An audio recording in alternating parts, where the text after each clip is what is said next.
And so just a couple quick notes on this. It was the band's first record, as I mentioned, outside of the trilogy that they had written and released prior to that. Through a lot of the writing process, Dan Campbell actually suffered from writer's block trying to come up with kind of new ideas to get out of, that mold he'd been writing in for the last number of years. Right. And some of that writer's block actually led to, I think, one of the best moments on the record, which we're going to talk about in a little bit here. But it's a concept album about the loss of a loved one. And it was the record that actually introduced me to the Wonder Years. I was looking to get back in, like I said, to pop punk, and kind of looked up some bands, and Wonder Years were there alongside Real Friends, Knuckle Puck, that sort of thing. And Cardinals was the first song that I heard by watching the video, and I was immediately hooked. So what were your thoughts on No Closer to Heaven?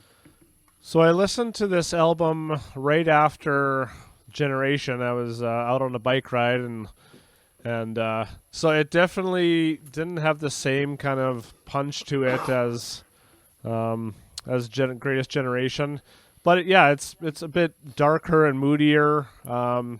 Maybe not as high energy and towards the punk side of things, but yeah, definitely a lot to take in. Lyrically and musically, found the songs were maybe a bit more dynamic and a bit more up and down and building, and so.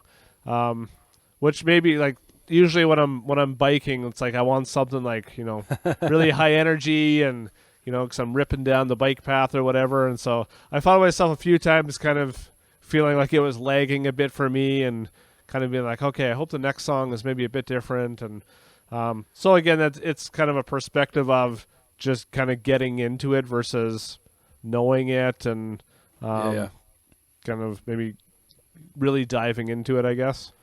Yeah, and maybe it's a record that next time you need to listen to when you're like cleaning or something, like something where you're like, I don't want to just be full bore the whole time. But it's definitely like, as far as music is concerned, it's definitely not entirely a slower album, but it definitely has a lot more, kind of like slower parts. And as you mentioned, dynamic, which is something that they kind of carried on even more so into Sister Cities. But at the same point, their sonic scape just kind of grew even further with that record. And I think it's starting to grow here. And I honestly think like it's maybe not as fast, but I would say it's heavier. Like I don't know. I really love this record. And I think that's what I love about it is that the songs just with that whole, the dynamics and all that kind of stuff, they don't all feel like they're bleeding into one song necessarily. There's a lot more difference between songs. I don't know. I love this record, but let's get into some of the songs.